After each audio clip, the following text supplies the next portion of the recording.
So this is hold on, what do they call me? Hubby D. Hubby DM? What Hubby kind of D. name is that? And I'm Barbarian Zav. Okay. Anyways, I'm gonna go by Spidey for this episode. How's it? Yeah. Okay. Hi, I'm Spidey. And I am Zav. Or Barbarian Zav, whichever you prefer, whichever is more memorable. Honestly, I kind of love the title. I like it. So I've got a question for you. Shoot. What's your favorite spell in D&D? Well, see, I feel like most of my starting characters were all martial classes, but when I did finally delve into spellcasters, I like Gias. Okay. It's a higher level spell, but it has so many possibilities of use. Okay. Where Gias is essentially, you make a rule or you make a restriction and you cast a spell on somebody. And they either can't do what you said don't do, or they have to do what you said do. And if they don't, they take this shit ton of psychic damage. So I feel like that's the ultimate Dom spell. Like, you got dominate person, dominate monster. I feel like the next step would be Gias. And it does charm the person you cast it on. It does charm the person you cast it on. So if someone's immune to charm, it's not going to work. Oh, it's the ultimate Dom spell. Just the most kinky of spells. Wait. I don't know if it's the most kinky of spells. I'm sure I can think of a kinkier spell. Wait. Let me look. I think I might be able to think of a kinkier spell, but give me some time. I don't know if we want to delve down that path, but okay. It's up there, though. It's for sure up there. Oh my god. But I just love the spell because, realistically, like, say you get, an admiral or someone important to the big bad. Okay. And you catch them in checkmate. You got a minute to spare. And you pop a Gias on them and be like, you need to work for us. Yeah, that's a pretty strong spell. Yeah. Isn't it like a 7th or 8th level spell? I think it might be a 6 or 7. Okay. I think it might be 7th level. Then. Yeah, and now this assistant to the big bad needs to... you could say, like, relay everything the big bad tells you to us. And the thing is, it doesn't have the same sort of limitation as something like, only a few sentences long, like, like a suggestion or something. Yeah. You could be like, okay, yeah, relay everything your boss tells you to us, and don't mention this. Yeah, that's fair. Yeah, and then they're gonna, and now you have info on the big bad's plans. Could you imagine that whatever the admiral or whatever feels is, if they feel that their duty to this big bad is the most important thing, and they're like, I can't not tell my boss what's going on, explode. And so they legitimately talk to this. Like, I have something to tell you, and then their fucking mind explodes. Like, Jesus Christ! It's a shit ton of psychic damage. I know. Like, especially depending on how strong so and so is. It's a lot of psychic damage. It's a lot. Yeah. And realistically, there's no limitations. Like, like the difference between dominate person and charm person, where it's like, charm person, okay, nobody can hurt that person. Mm-hmm. Nobody can, you can't throw offense at that person in any way, shape, or form. Yeah. Dominate person doesn't have those rules. Yeah. Well, if you hurt them, they get another save. They get another save. In fact, if they take any damage, they get another save. Yeah. But charm, you can't even command them to do. Yeah. Like, Dominate person doesn't have the stipulation of like being like, okay, hey, you can't do anything to harm yourself. But Gios has that same area of ruling. Yeah. Yeah. Which is fair. Yeah. That's really a good spell. Yeah, it's super strong. It's super strong and very versatile. For sure. Yeah. But also, I mean, I've been teetering on like Magic Box for one of my characters. Okay. Like Magic Box is like the body snatcher type of magic where it's very risky. Like you can die. Like fair. Where it's like on one hand, you can charisma check somebody and possibly just straight up steal their body. But if you fail, it's not going to work on them for like a day or something. And then you can't do it on them again, and that spell is wasted. It's not a low level spell. However, if you were to do, like, say if you were a wizard with all your crazy high intelligence and, you know, depending on what else you put points into, wisdom, charisma, etc., you steal the body of a giant orc warrior who has mad strength and con, and you carry your mental stats with you. That's mean. You're Thanos now. So you're Thanos now. Out of the two spells, you have to choose which is your favorite. Out of those two? Yeah. Oh, it's situational. You only get one, Zav. Pick it. It's. I mean, I think for almost every I mean, I don't have a lot of magical characters. I've only played one, but out of those two, I chose Gios over Magic Jar. Fair. Yeah. How about you? What is your favorite spell? So it's a little hard, right? Because same thing. I'm kind of torn between two. I love animate object because that could be so much fun. You could versatile and strong. You could turn your friend's companion, just your friend's like, oh yeah, I have a hawk that just follows me sometimes, or whatever. Like you could in theory go shopping for pets at some random high city, and buy a hawk or buy a wolf pup, or if you're lucky, you can get something bigger. Mm-hmm. And then you could then, or I'm sorry, I'm not talking about animate. I'm talking about awaken. Oh, awaken is the word is the spell that I'm thinking of. I understand what you mean. Because then you can awaken this animal, and it gets default intelligence, and it's able to understand what's going on. I believe it's able to talk. It's smarter than mine. They can be smarter than your other player characters, which is amazing. You can even do it to plants. Yeah. So that's a lot of fun. That is wonderful. Flavorfully and also Flavorfully? Flavorly? Flavorfully? I don't know. One of those words. Anyways, it's a lot of fun for flavor. That's the way we'll say it. Yes. I don't know who's going to edit this episode. I'll find out. Actually, it's not our problem. But that's fair. Hey, nice editor. Please just say that I said flavor in flavor. For flavor? Whichever is the correct way, edit it that way. I'm going to say words. And please make me sound not so bad. Even though we broke in. Anyways, it's wonderful for flavor.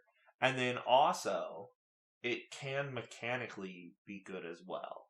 So mechanically, you can have an extra assistant.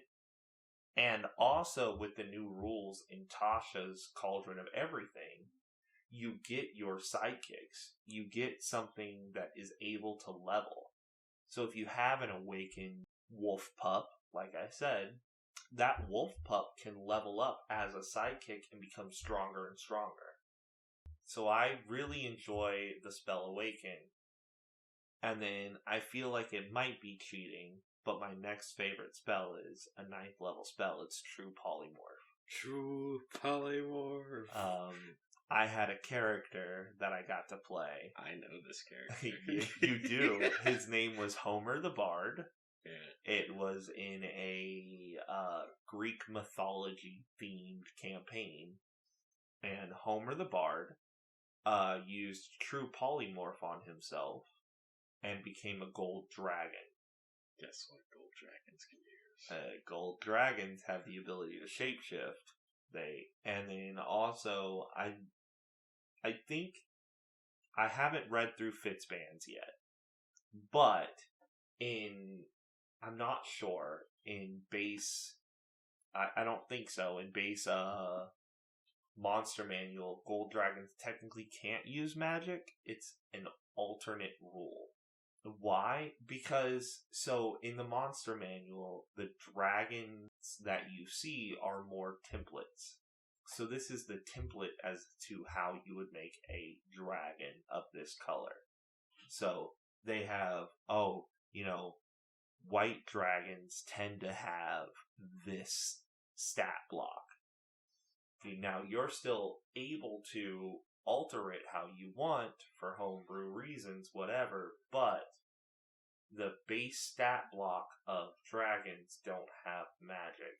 However, in every pre-made campaign, every written module and everything, the dragons that have names, except for Venomfang, I believe, in Lost Mines, and Icewing, I believe it is, in Dragons of Icefire Peak.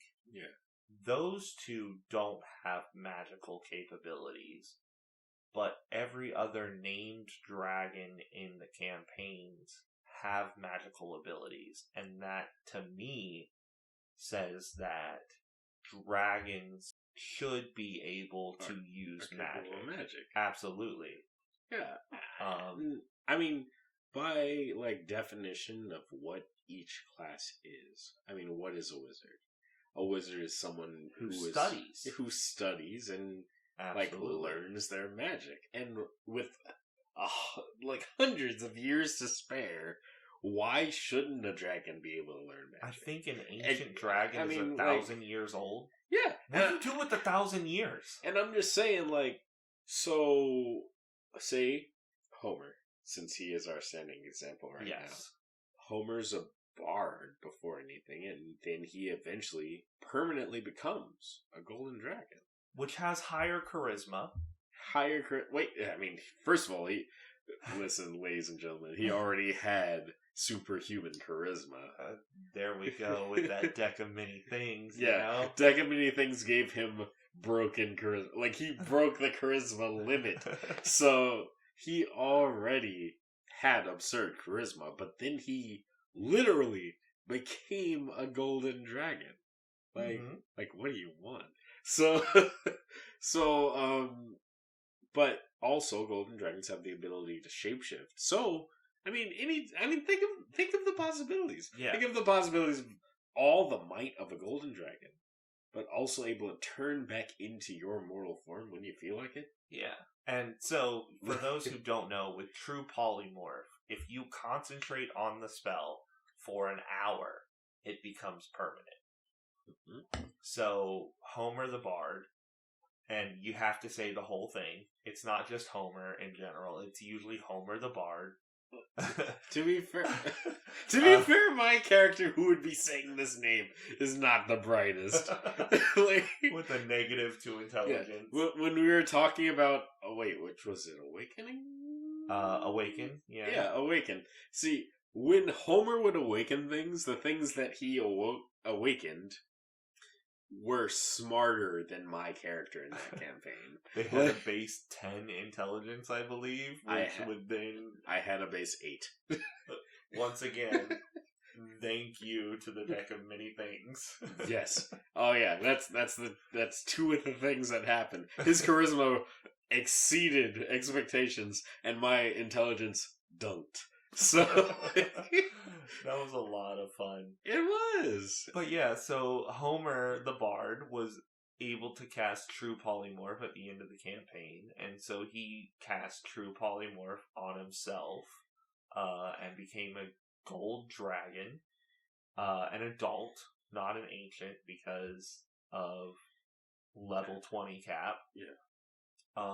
But so he became a gold dragon, and due to the DM at the time, which was our resident druid Shao, she said, yeah, no, dragons can cast spells. And so I was like, awesome. So I was then effectively a gold dragon bard. And it worked perfectly because he had already spent his whole life becoming a bard with the charisma that he had, except things had changed and he had become this gold dragon. Makes me think of so Homer becomes a dragon. Yeah. And I imagine it's only natural that you're gonna meet other dragons, right? Who knows? Yeah, who knows? He might spend a lot of time in his shapeshift form. Yeah, that's true. Why not?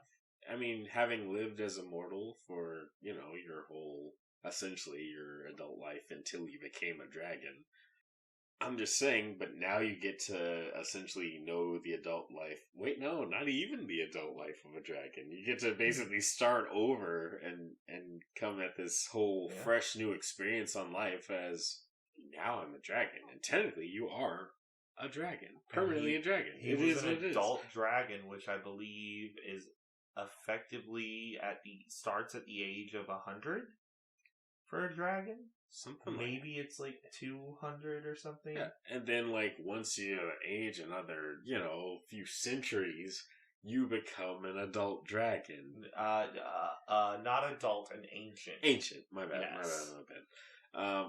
But even still, in all that time, you're bound to meet more dragons, and you are a dragon. So it just makes me wonder, what those social interactions must be like, right? You know what? I would love to play it. I would love to play it. I would love to see it. I don't even need to be there. I just want to see. I think it would be a lot of fun to figure out, and that is basically what happens after the campaign. Yeah. So we don't truly know what happens, but it's all headcanon, right? Yeah. And I mean, it's like that particular campaign is we have our sort of expectations and things that we think would happen for our characters. However, it's not one of the ones that we actually have thought of and planned to follow up on. Yeah. So speculation is the reality in a way. Oh, absolutely. That was actually my first character that I played in 5th edition.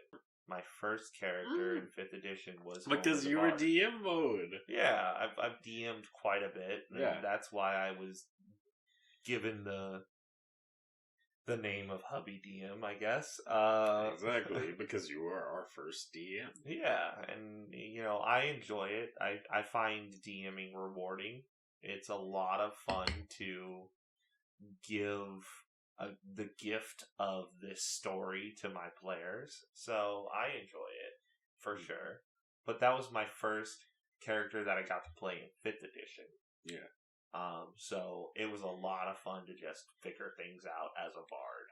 Wait, so Noctis second? Was Noctis my second? Third. Wait. Okay, let's see. Counting campaigns that continue to go. If we're playing campaigns, I believe, that was my second character for a campaign. Yeah. I played a couple one-shots. I've had fun playing. I actually have a goblin wild magic sorcerer. Mm-hmm. His name is, Henry Williamson, which is a very, human name. I forget exactly what I named him. I wanted a very human name because the story behind that character is he used to go adventuring with his wife and his friend, and he's a sorcerer, but it's wild magic. and he accidentally cast Fireball on himself. Mm. So he exploded, which killed his wizard wife and his friend that was adventuring with him as well. But because his wife was a wizard, she had very low hit points. She was teaching him how to kind of control his magic slightly as far as she knew. And so one of the things that we like to do with our homebrew campaigns and stuff is when it comes to wild magic, the more stressed out you are, the more likely it is to go wrong. So he was extremely stressed out that he happened to kill his wife. So as he was trying to use magic to bring her back, or to, at least keep her somewhat alive, he then surged again and turned himself into a goblin. So that character is a lot of fun because anytime someone mentions that he's a goblin, he's like, ha ha, oh yeah, I get it. I'm the goblin. Everybody look at the goblin, Yeah, I mean, you have to imagine from his point of view, right? Like, shit. But, so I have a couple fun one-shot characters that I played, but yeah, I think, my second character that I've played in 5th edition was Noctis Volantis, the Aarakocra Shadow Monk Assassin Rogue, which was a lot of fun to play as well. I look forward to when we get back right into it, because I just like the oh my god, it's not even shenanigans. It's just like everything is so calculated in a way, but like just turns out awesome. Yeah, so Noctis is an assassin, and he's a trained assassin, but when I was building that character, I didn't want to go Assassin's Creed, I more wanted to go Hitman. And not the new Hitman games where you can just kind of go guns a-blazing. But that character, as an assassin, is very perceptive. So he's trained in perception and investigation. Yeah. So he makes note of this person usually goes to the bathroom at 9 a.m. So he is totally fine killing someone on the toilet at 9 a.m. Yeah, no, because that's a calculated killing. That's a calculated point for him. Whatever it may be that gets the job done, even if it may entail a few things that might be dishonorable in someone's eyes. The thing is, I mean, what is honor but the justification of a hero? Yeah.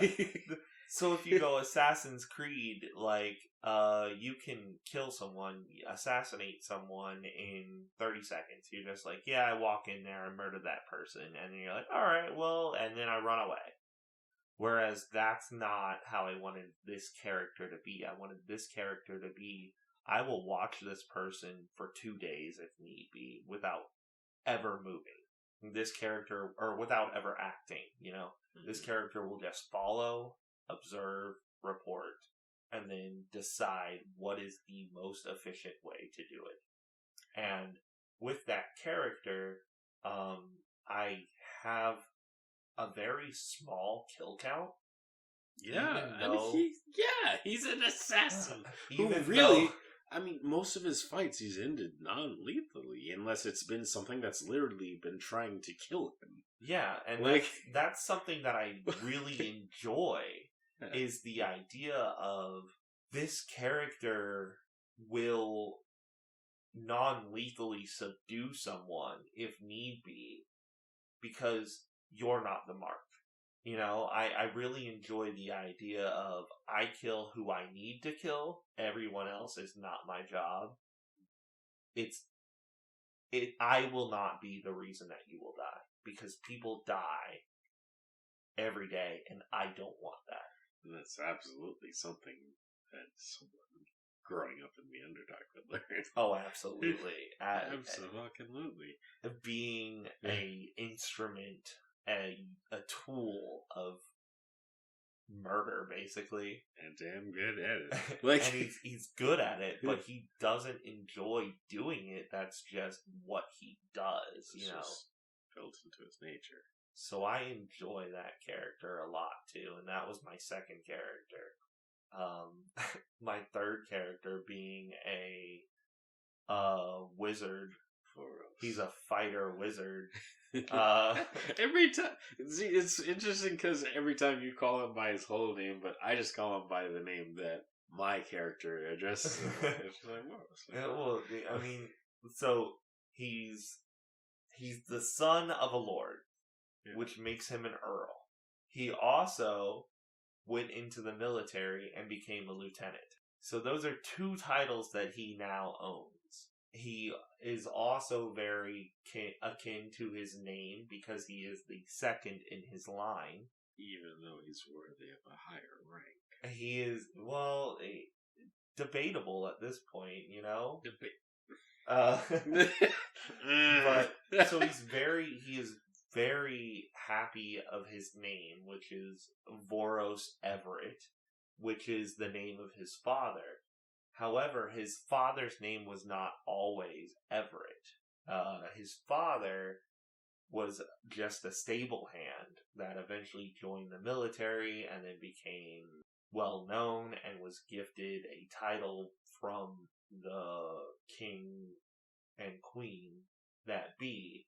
And so then once he was gifted the title of being a lord, he changed his last name to Everett. So that's why my character is the second and not a junior. Okay. But, so that's why every part of his name is very important to him. That's why he is Lieutenant Earl Voros Everett II.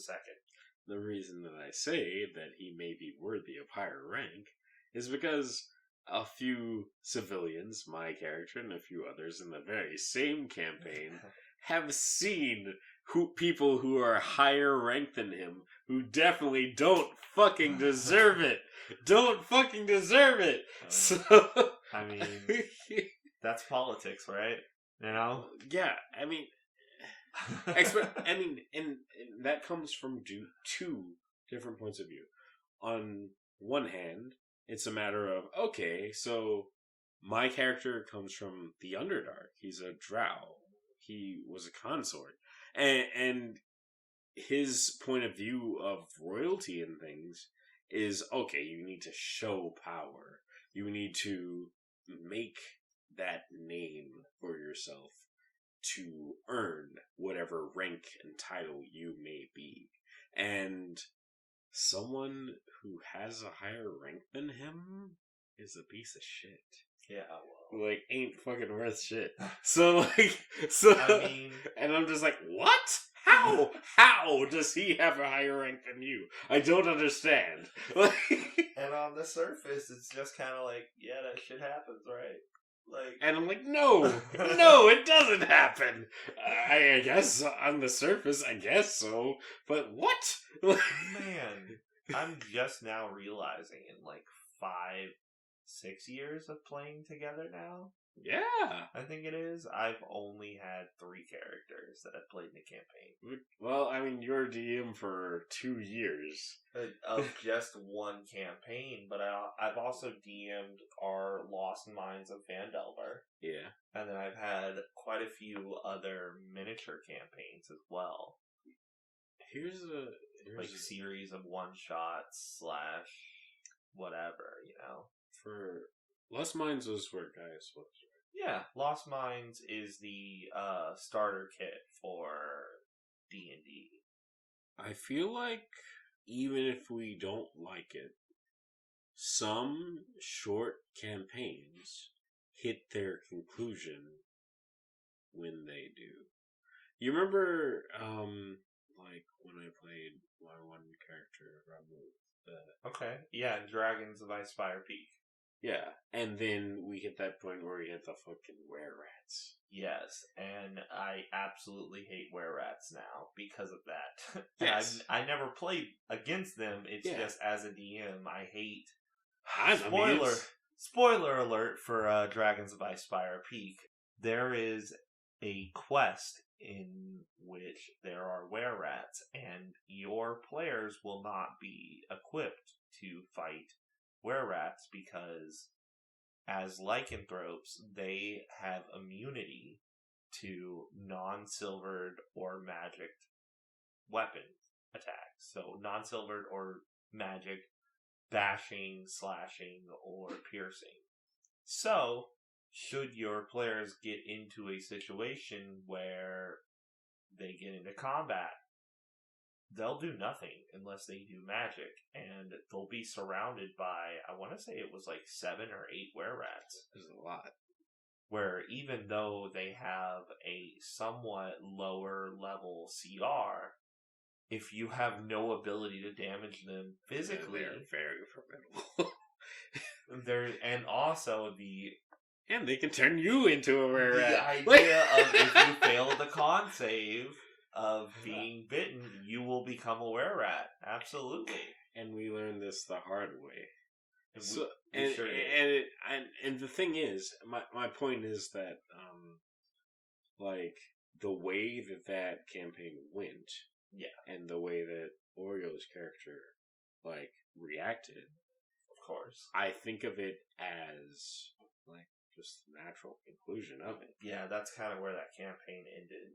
Yeah, and I'm not like, I mean, on one hand it's upsetting, but on the other hand, that's the way that story went. Yeah, well, I mean, once something happens that people aren't happy about to where they no longer want to play the game, there's no point in playing. Yes. You know, and even though your character might have been able to want to continue whatever, to try. Yeah, her character was done, and that kind of meant that she no longer wanted to play that, and that makes total sense. So that's kind of where that campaign ended. And it is what it is. That's the story, and that's fine. Yeah, and yeah, it kind of made me. I mean, it's not the same as the story that Gaius was part of. That was the Mines, right? Yeah, Lost Mines of Phandelver. You played a Awesomar Barbarian, but it was Zealot Barbarian. Path of the right? Zealot Barbarian. Yes. Yeah. That was a fun character, and I really enjoyed DMing for that character. you know, like we talk about like power gaming, where it's like you want to make a character as optimized as you can, and Gaius was kind of that for me in a way, where it's like, okay, you spend one turn popping your Zealot Berserk, and your Awesomar, kickoff, type thing, and now everything that you swing at for the next, minute is going to die. So, but you won't, because you're a Zealot Barbarian and you are fighting for something more than yourself, and you will come back after dying. Yeah. Yes. Well, after a certain level, yeah. Yeah. Yeah. But the thing is, I had this character, and this campaign, even with this, I mean, it really brings shit into perspective, where you have essentially the strongest tailor-made character that you have ever made. Mm-hmm. It's the first time that a player dies. Yeah, that sometimes that's just how the dice work, right? Yeah, it is, but it's jarring. We don't normally play with 5 players, right? Normally we have 4 players and a DM. So this was a campaign where we had actual 5 players, and I was DMing. And I gotta say that was a big part of my sort of learning process as a player. Yeah? Yeah. Like, realizing that brute strength is not going to solve every problem. Like, sometimes I feel like people who say violence is not the answer haven't tried enough violence. Yeah, and I went with violence in the get-go. I went with violence from the start. So, and then I realized that at a certain point, violence might not be the answer. Yeah. Because that experience. For me, that was also the first player character death that I have DM'd for. So it was. Bro, I was shook for like a week. You were shook. I was shook. Bruh, I could not. The whole situation had happened, and I'm the DM. I'm kind of like, I kind of have to lead the group, and I'm like, okay, so that was a session, and I think we should probably end it there. What do you do? And everybody was like, okay, yeah, wow, that was crazy. And all the players are talking, and we're just like, oh my god, I can't believe this happened. And I find myself, and it was probably personally, but I kind of felt like I had been shunned almost. No! Because it was just like, I can't believe you killed this person. No, that is not how I felt at all. No, I don't think that you did. Personally, I was like, they all hate me now because I killed someone. Absolutely not. Absolutely not. And I feel like that just shows how much we care about our characters personally. And like I said, I'm the DM, but I still personally care for your character just as much as every other character at the table, even though I'm not personally playing them. For one, I would never blame the DM for... Okay, that particular situation, we all fucked up. Oh, absolutely. We all fucked up. I mean, looking back, it is not my fault as the DM. No, absolutely not. There was very much that could have happened. Nobody would have known that player was going to roll a natural 1. Oh yeah, she got on the second that too. Save. Like I mean, yeah, we could have been more precautious, and I probably will be moving into the future. However, that character, I mean, and I guess that's what I mean. What I mean is that the story plays out the way that it's meant to. And my character, as heroic as he was supposed to be, wouldn't have done anything any different. Yeah. At least not at that point. No. How could you know? But now, yeah, absolutely, you wouldn't know. Nobody would have guessed that. I mean, I guess technically there was a 1 in 20 chance that it could have happened. But how could you know? That's the one time that's ever happened. That's the one time that's ever happened to us. But nobody would have guessed that on the second death save, it was going to be a natural 1, which totally ended the character's life. Nobody would have guessed that. Nobody could have seen that coming. But it happened, and yeah, so that's now something that your character has to live with. Yeah. Well, I mean, I showed you. I was like, okay, if I ever brought this character back, it would be like years later. And I'd be like older and wiser and all this stuff. But at the same time, I would like to play him through these things. Okay. Noted. I think that would be fun to play a couple one-shots, leveling up that character. Oh, absolutely. See, I don't know. Okay. I started my sort of like RPG gaming with Final Fantasy 14 and stuff. Okay. Where I got used to, okay, you hit max level where you know all your skills and abilities, and then it's a matter of you deal with these new crazy challenges and you use all the abilities you've learned on your adventure to strategically handle said problems. Okay. And that's what I really like. And that's what I intend to do in my own campaign. But so you really enjoy the idea of having your entire toolbox available and then seeing how you overcome this problem with your entire toolbox. Exactly. Okay. Like something where it's like, okay, yeah, we're all level 20, but this thing is CR 20, etc. Okay, 20 plus. Yeah, 20 plus. And we must, we all have these abilities that we've gained throughout our lives and stories. But now is the time to configure a strategy together to beat this unique problem. Yeah. Yeah. That sounds like a lot of fun. That's what I'm wanting. That's what I intend to aim for. Like whenever I like hit the conclusion of my own campaign and stuff like that, that's the type of thing that I want to aim for.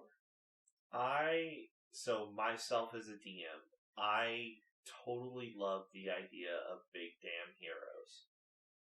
I really enjoy the idea of, first of all, the hero's arc. So I enjoy someone being just a stable boy or whatever, Oh, I was just a peasant, a humble peasant, and I found a spell book that I read, and I found out, oh, I have the ability to start learning.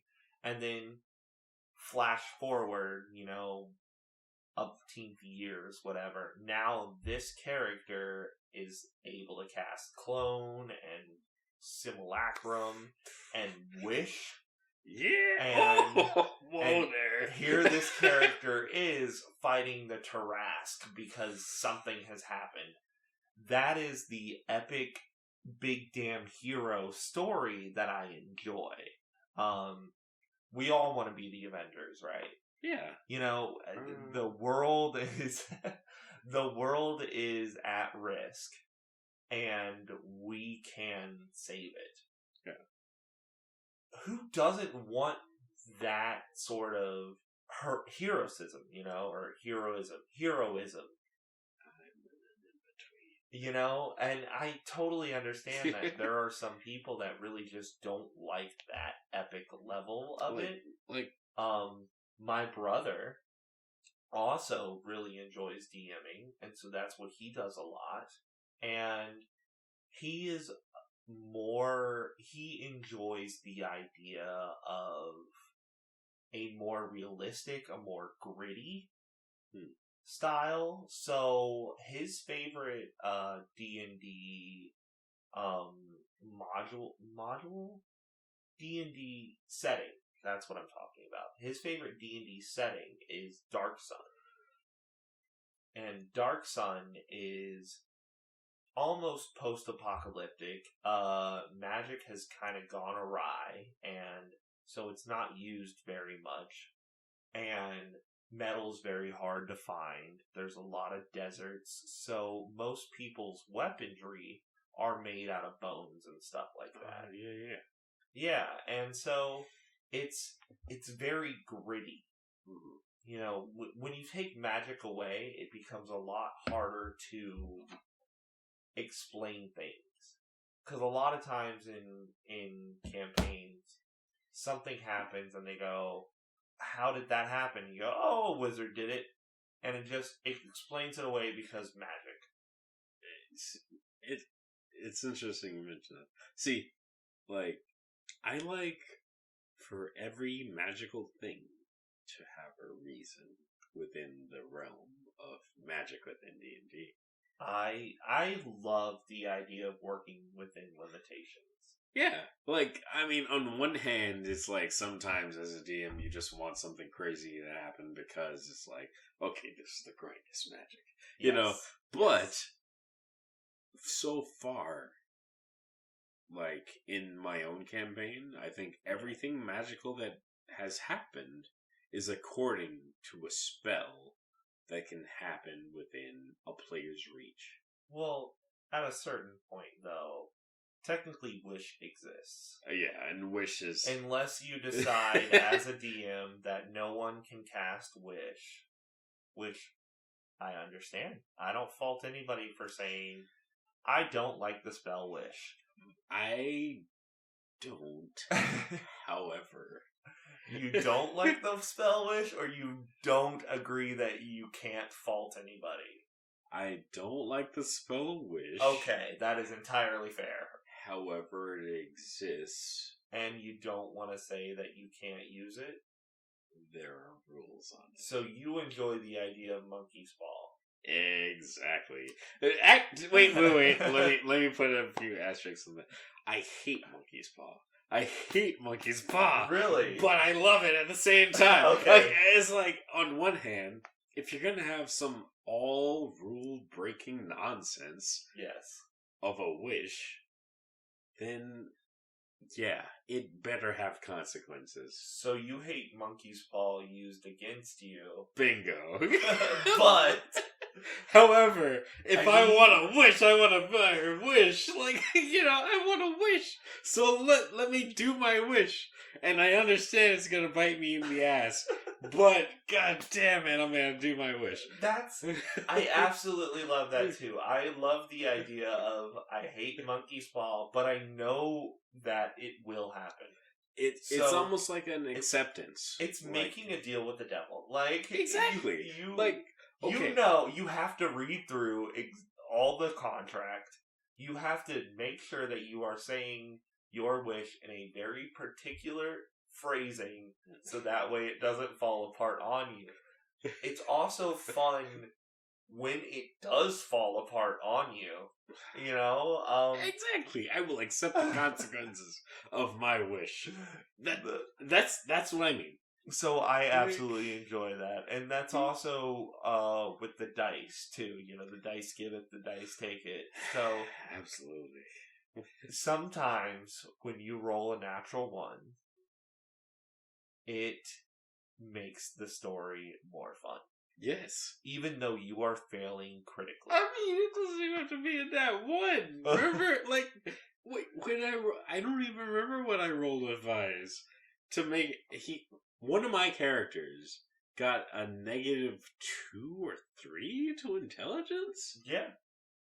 And that wasn't a nat 1. Oh, it technically wasn't a nat 1, but you pulled a card from the deck of many things, and you had to roll to see how many points you lost. Yeah. And at that point, you wanted the lower number, but you didn't. You got a 3, which then gave you a negative to your intelligence. So I landed a -7 or 8. Yeah, you either got a 7 or an 8 in your intelligence, which was then your -1. Yeah. Or -2, I can't remember.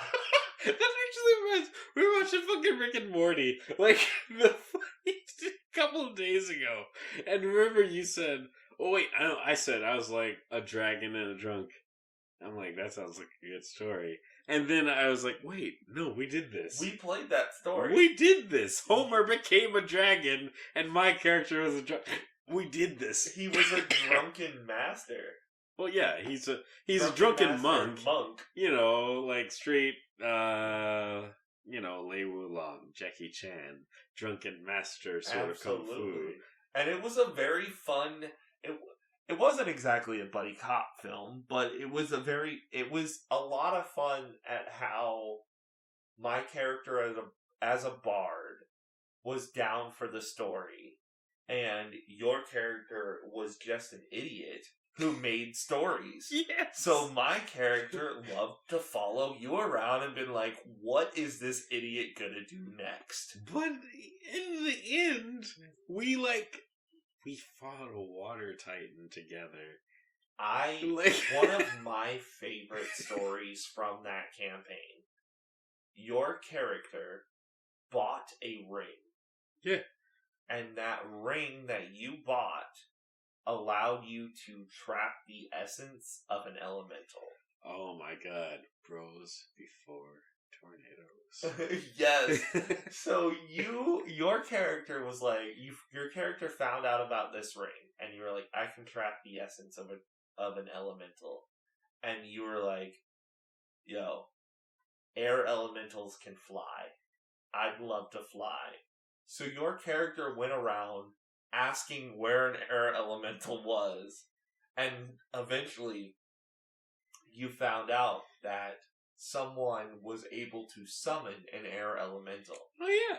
And so we went, you personally, your character went and figured out that you could find somebody to summon an air elemental, and you're like, we're going to fight that air elemental, and I'm going to trap it in my ring.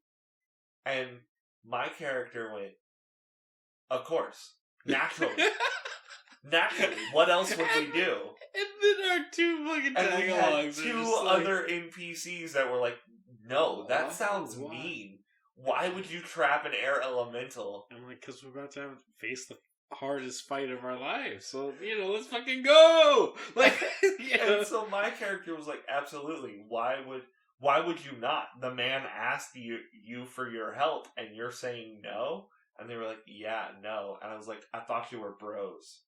Bros before tornadoes. Bros before tornadoes. And then we handled that air element. That is my absolute favorite quote from that campaign. I agree. I completely agree. That shit was lit. Like, to be fair, the two of us managed to beat the air elemental at that point, and we trapped it in your ring, and then you were able to... And then I could fly. Just fly. It can fly! It can fly! And it was an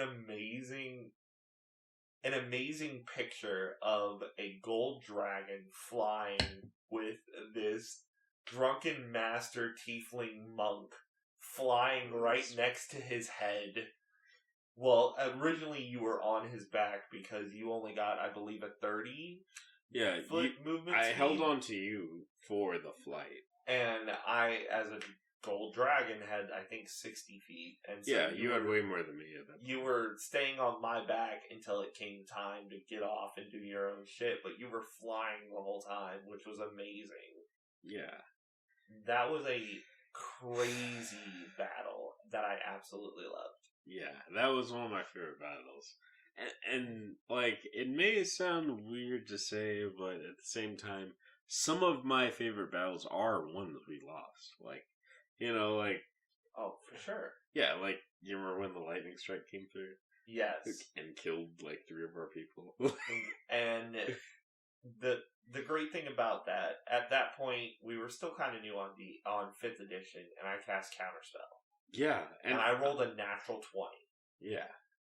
But, and so originally we were like, oh man, it countered the lightning bolt, and then we read into it as time was going on. You couldn't see the person who cast it. I couldn't see where the lightning bolt came from. So then we adjusted the story to where, even though I did it, it created a bubble, basically, to where the lightning bolt then had to go around in order to hit. Yeah. Because technically it still hit because I couldn't see where it was coming from, but our DM wanted to still reward me for my idea of casting Counterspell and rolling an actual 20, because that is definitely rewarding. But absolutely. And even though we still lost, even though I still failed, because technically my Counterspell didn't work, but even though I still failed, I enjoyed this way that story went. Yeah, and like, I asked if I was in the line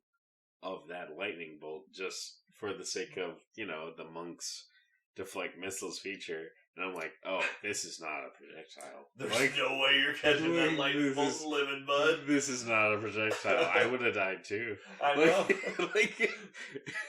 That would have been a fun story too. Yeah, and if that's the way it would have went, then like, goddamn. And I'm still, man.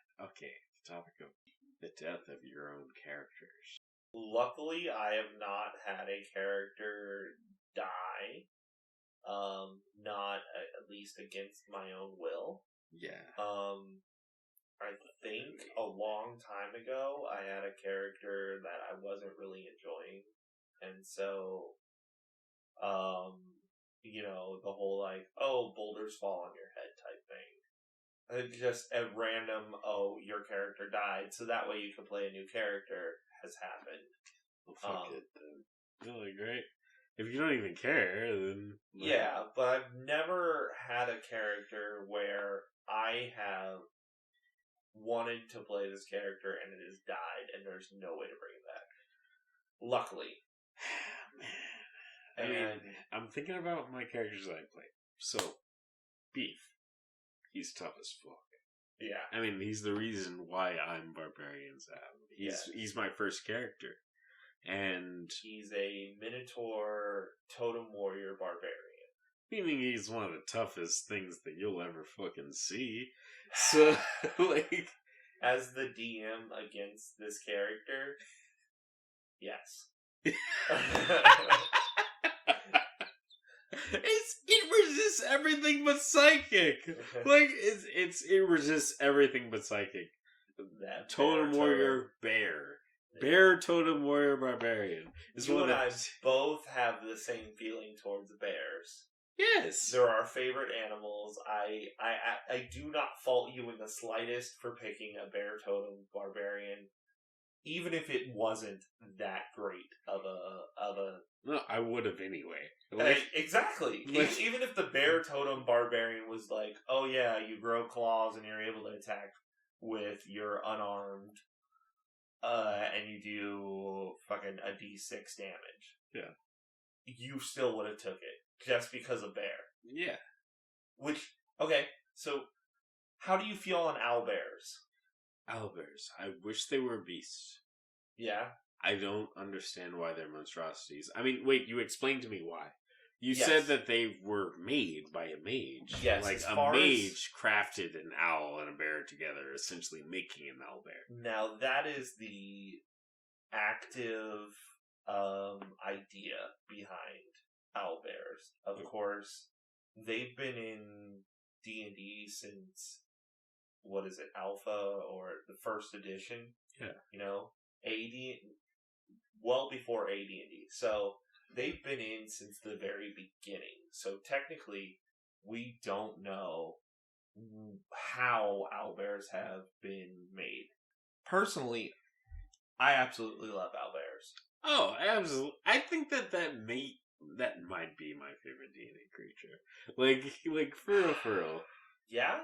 Yeah, I mean, okay, you know me. Uh-huh. I like all sorts of evil things. However, owlbears aren't evil, yet... God damn it, that's awesome. So, one of the great things about owlbears is you can find them at the beginning of every campaign, and it just fits. Yeah, and they're fucking formidable.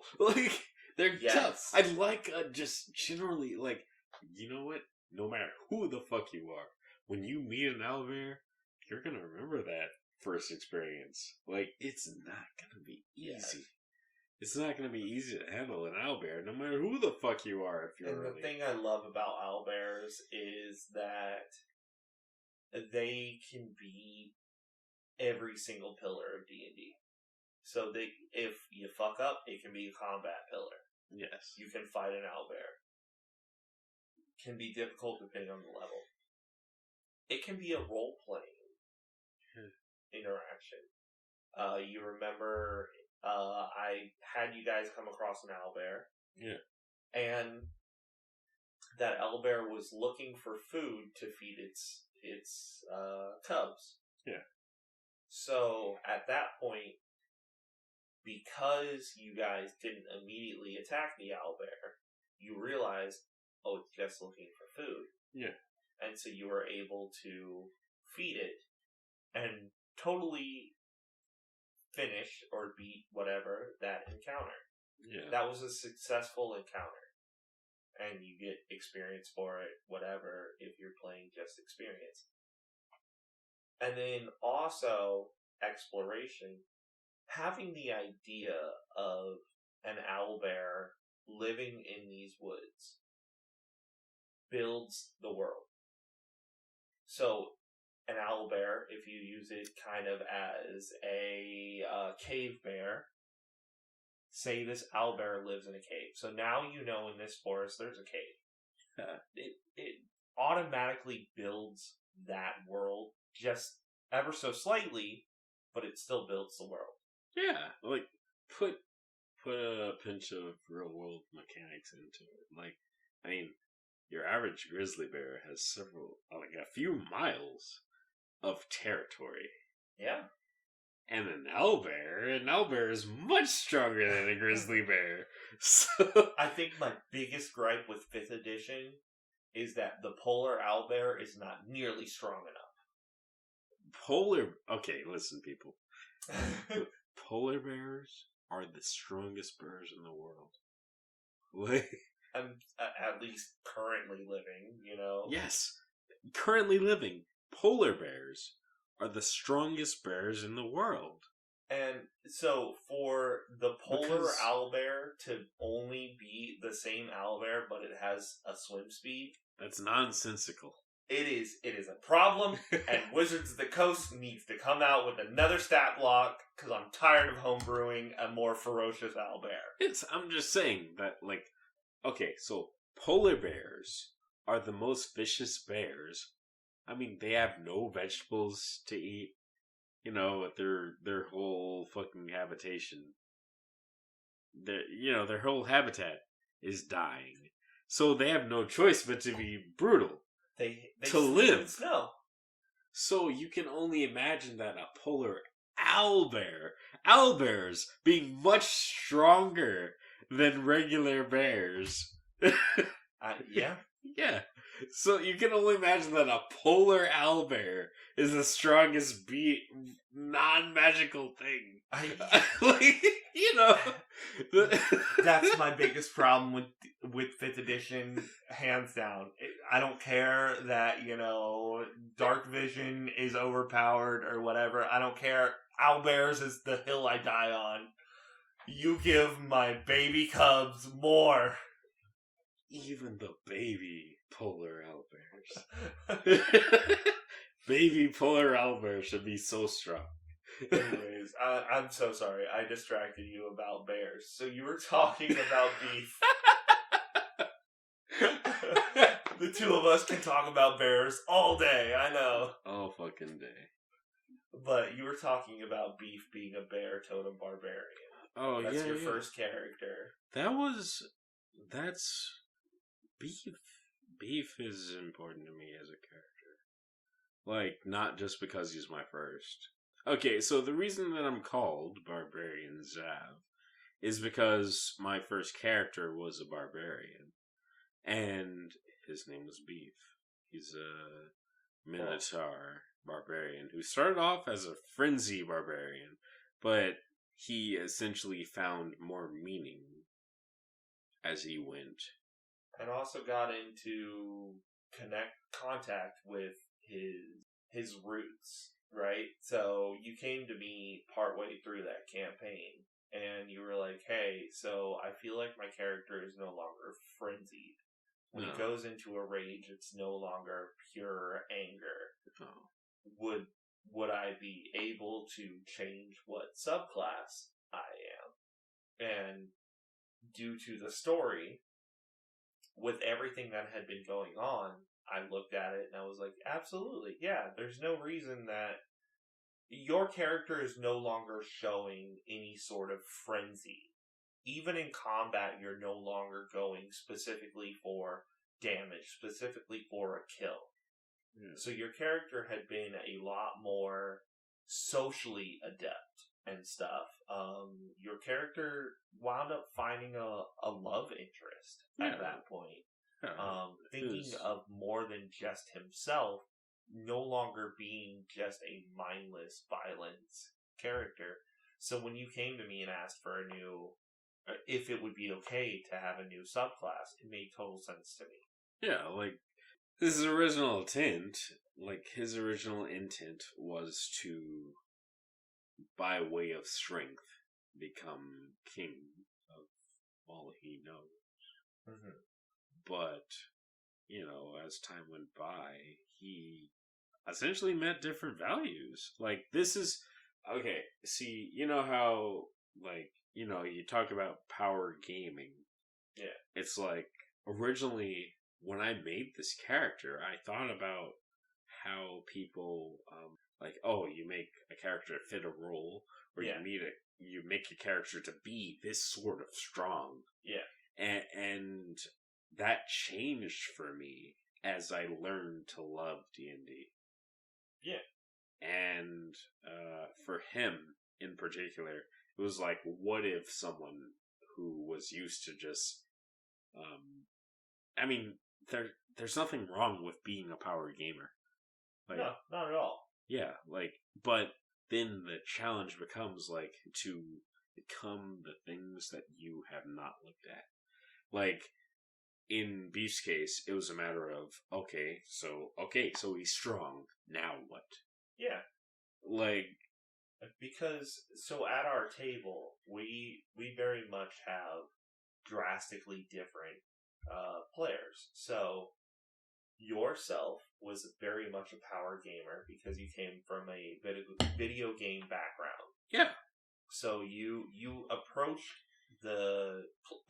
D&D with almost a MMO style mentality. So you're like, okay, Oreo's character is a rogue, which is a DPS. DPS, sure. And I looked at it like DPS, healer, tank. And Shao is a healer as the druid, and you were like, well, it feels like I need to be a tank. And so you decided to be a tank, and you were thinking, what are the different tanks? And you legitimately asked me this. Yeah. You asked me, what are the different tanks? And I was like, okay, so there's a fighter, there's a paladin, there's a barbarian. These are different normal tanks that you will find. And you were like, well, I kind of really want to do some damage too. And I was like, paladins can smite, but that's something different entirely. And then you were like, you know what? I really like the straightforward. I like the power. I like barbarian. And so that's what you decided on. Mm-hmm. And then you built the story around what you wanted to play. Yeah. And so your story was almost entirely a quest of power. It was. As your character Beef was created, he was the son of the leader of his tribe, who essentially sought power to become the leader of everything. Yeah, and so your father was the leader of the tribe, but you wanted more. Even though you figured out that you were supposed to be the next in line, as far as your character knows, you were the next in line to be the next leader of this village. Yeah, your character wanted more. You wanted more than just this village. And so your character was like, alright, I'm going to venture out, and I'm going to be the leader of everything. Might is right. Yeah. And I enjoyed that, and I think I've said it before. I am so proud of you as a player from where you came from where we began. Because I feel you as a power gamer, you were just like, I am the most efficient at what I do mechanically. And then... Okay. Shao asked the catalyzing question. I remember. What's that? It was right before our final push towards the final boss. Okay. Shao was like, do you want to still be king? Which it was a question I had as a DM as well. And then, at that point, Beef was like, honestly, I want to protect my people and my girl. At that point, you were like, nah, I got more to live for than ruling everybody. Which is kind of funny, but also made total sense. Yeah, he's like, wait, no, hold up. Like, I have my people that I care for now, and I have Beef's love interest. Yeah. Arctis. Which just was like, oh, that's fucking perfect. And also, like, worries him so much. It's like the infinite plague of wanting to, like, oh, now you have someone to protect. It's like, think of Kratos in God of War, the latest. Yeah. Where it's like, Kratos, the unstoppable badass. Boy. You are not ready. And now you have a weakness. He does. And he has a couple fights over his son. Yes, exactly. Yeah. And Beef became like Kratos to me. Because it was just like, okay, you can't hurt me.